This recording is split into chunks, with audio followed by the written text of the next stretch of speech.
Assalamualaikum warahmatullahi wabarakatuh. Alhamdulillahi rabbil alamin. Wabihi nasta'in ala umurid dunya waddin. Wassalatu wassalamu ala ashrafil anbiya'i wal mursalin, Sayyidina Muhammadin wa ala alihi wa sahbihi ajma'in. Amma ba'd. Yang terhormat para mustami'in, mustami'at Jamaah Masjid Sabilillah Kota Malang rahimakumullah. Alhamdulillahi rabbil alamin. Di bulan suci Ramadan kali ini kita bisa bertemu kembali dengan bulan suci. Maka marilah kita selalu meningkatkan amal ibadah kita. Dan salah satu cara untuk meningkatkan amal ibadah kita adalah dengan meneladani sosok-sosok yang luar biasa yang berada di sekeliling Rasulullah sallallahu alaihi wasallam. Beliau adalah para sahabat yang mulia, dan hari ini insya Allah kita akan melihat cuplikan atau sekilas tentang salah satu sahabat setia Rasulullah, yaitu Sayyidina Abi Bakar As-Siddiq. Ma'asyiral mustami'in wal mustami'at rahimakumullah. Kita akan membahas tentang sahabat Abu Bakar As-Siddiq. Beliau lahir pada tahun 572 Masehi dan beliau wafat pada tahun 634 Masehi atau bertepatan dengan tahun 13 Hijriah. Selama ini kita tahu beliau adalah dengan sebutan Abu Bakar. Nama lengkapnya sesungguhnya adalah Abdullah bin Uthman bin Amir bin Amr bin Ka'ab bin Sa'ad bin Tayyim bin Murrah bin Ka'ab bin Lu'ay bin Ghalib bin Quraisy. Maka dari sini beliau tidak lain dan tidak bukan adalah masih termasuk di dalam kelompok suku Quraisy. Beliau adalah sahabat Rasulullah sallallahu alaihi wasallam yang mana beliau adalah al-khulafa ar-rasyidun, dan beliau juga termasuk minas sabiqin al-awwalin, yaitu orang-orang yang pertama-tama memeluk agama Islam. Para mustami'in mustami'at rahimakumullah.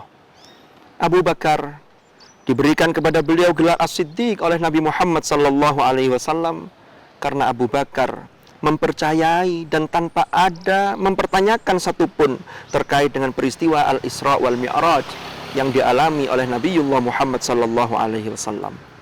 Bahkan Ali bin Abi Thalib bersumpah dengan nama Allah bahwa gelar As-Siddiq bagi Abu Bakar ini langsung pemberian Allah, sebagaimana sabda Rasulullah sallallahu alaihi wasallam, wa qala Rasulullah alaihi salatu wassalam lailatan usriya bihi li Jibril inna qaumi la yusaddiquni faqala lahu Jibril yusaddiquka Abu Bakrin wa huwa As-Siddiq.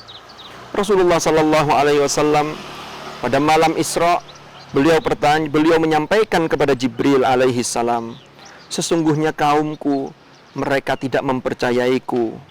Kemudian Jibril menjawab kepada hadratur Rasul sallallahu alaihi wasallam, Abu Bakar membenarkan engkau dan mempercayaimu wahai Muhammad, dan dia adalah As-Siddiq. Ma'asyiral mustami'in mustami'at Jamaah Masjid Sabilillah rahimakumullah. Kadar keimanan Abu Bakar sungguh sangat luar biasa. Dinyatakan oleh Rasulullah sallallahu alaihi wasallam. Rasulullah menyampaikan bahwa law wuzina imanu Abi Bakrin bi imanil ummah la rajahaha. Jikalau keimanan Abu Bakar ditimbang dengan keimanan umat Islam seluruhnya, niscaya iman yang dimiliki oleh Abu Bakar ini lebih unggul dibanding iman umat Islam seluruhnya. Rawahul Baihaqi. Abu Bakar As-Siddiq radhiyallahu an merupakan sahabat setia Rasulullah sallallahu alaihi wasallam. Beliau sekaligus sebagai mertua Rasulullah sallallahu alaihi wasallam karena salah satu putri Abu Bakar yang bernama Sayyidah Aisyah adalah salah satu dari istri Rasulullah sallallahu alaihi wasallam. Abu Bakar setia menemani Rasulullah ketika berhijrah dan juga ketika berdakwah. Secara singkat, Abu Bakar adalah orang yang langsung masuk Islam dan meyakini kenabian Nabi Muhammad SAW. Lalu dia juga ikut membantu Nabi berdakwah dengan mengenalkan Islam kepada Utsman ibnu Affan, Zubair bin Awam, Talha ibnu Ubaidillah, dan juga kepada Sa'ad bin Abi Waqqas. Abu Bakar memberikan segalanya untuk Islam.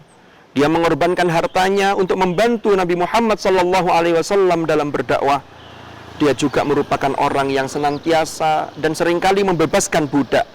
Salah satu yang paling terkenal adalah kisah ketika Abu Bakar radhiyallahu an membebaskan budak yang bernama Bilal bin Rabah dari tuannya yang bernama Umayyah bin Khalaf. Bilal senantiasa disiksa oleh tuannya karena Bilal mempertahankan kalimat tauhid dan mempertahankan keislamannya, lalu kemudian ditebus dengan harga yang sangat mahal oleh Abu Bakar. Disinilah kemudian ada orang-orang yang menduga bahwa Abu Bakar ini balas budi atau mengharapkan sesuatu dengan membebaskan Bilal bin Rabah. Tetapi ternyata itu semua dibantah oleh Al-Quran di dalam surah Al-Lail ayat 19 sampai ayat 20. Bahkan menurut mayoritas ulama, ayat ini turun berkenaan dengan peristiwa pembebasan Bilal oleh Abu Bakar radhiyallahu an, yaitu wasayujannabuhal atqa alladzi yu'ti ma lahu yatazakka wa ma li ahadin 'indahu min ni'matin tujza illa btigha'a wajhi rabbihil a'la wala saufa yarda. Sesungguhnya yang dilakukan Abu Bakar tidak lain dan tidak bukan adalah untuk mengharap ridha Allah Subhanahu wa taala. Para mustami'in, mustami'at, jamaah Masjid Sabilillah rahimakumullah. Setelah Rasulullah wafat, kemudian Abu Bakar radhiyallahu an diangkat oleh umat Islam untuk menjadi pemimpin umat, untuk menjadi khalifah, yaitu khalifatur Rasul, yaitu pemimpin yang memimpin setelah sepeninggal baginda Rasulullah Muhammad sallallahu alaihi wasallam. Banyak hal yang sudah dilakukan oleh Abu Bakar terkait dengan kejayaan Islam, termasuk diantaranya di masa beliau Abu Bakar As-Siddiq memberantas nabi-nabi palsu atau orang-orang yang mengaku sebagai nabi. Lalu Abu Bakar juga mulai melakukan kodifikasi atau pembukuan mushaf Al-Quran.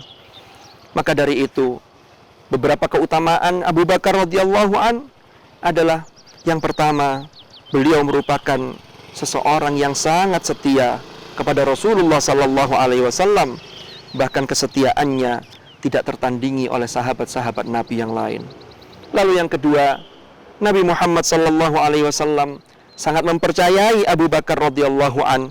Beliau pula yang diajak oleh Rasulullah sallallahu alaihi wasallam untuk menemani ketika Rasulullah berhijrah dari Makkah ke Madinah dan singgah atau bersembunyi di Gua Thur.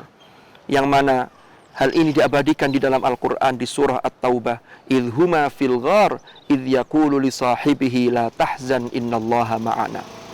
Yang mana di situ disebut dhamir huma. Huma itu tidak lain adalah Rasulullah sallallahu alaihi wasallam bersama Abu Bakar As-Siddiq, yang di lanjutan ayat itu dikatakan idh huma fil ghar idh yaqulu li sahibihi. Ketika Rasulullah Muhammad sallallahu alaihi wasallam itu berkata kepada sahabatnya, yaitu Abu Bakar As-Siddiq, la tahzan innallaha ma'ana. Jangan bersedih, sesungguhnya Allah bersama kita.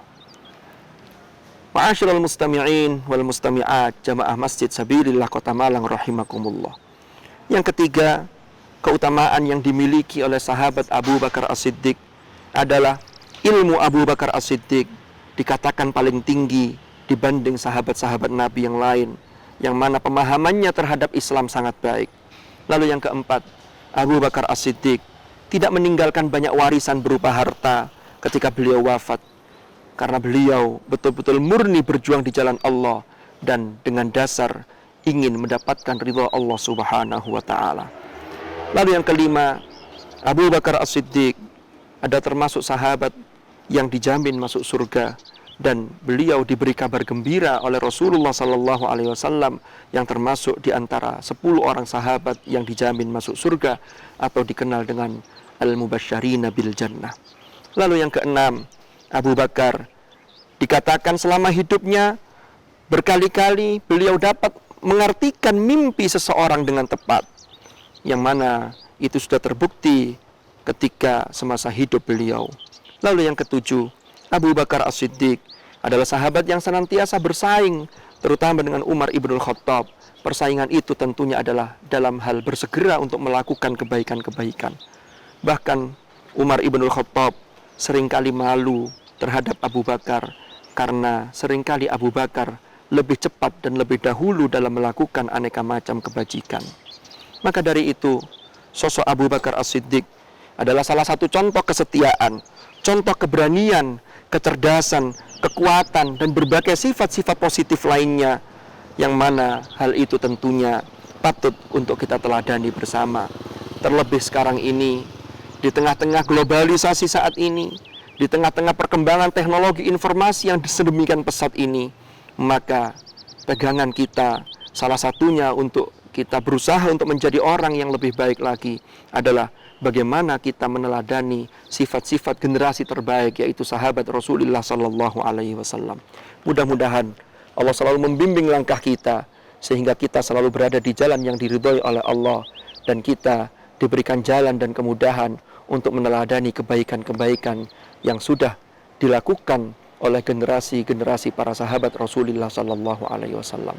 Wallahu a'lam bishawab. Kurang lebih mohon maaf. Mudah-mudahan ada hikmah yang bisa dipetik. Hadanallah wa iyyakum ajma'in. Al-afwa minkum. Assalamualaikum warahmatullahi wabarakatuh.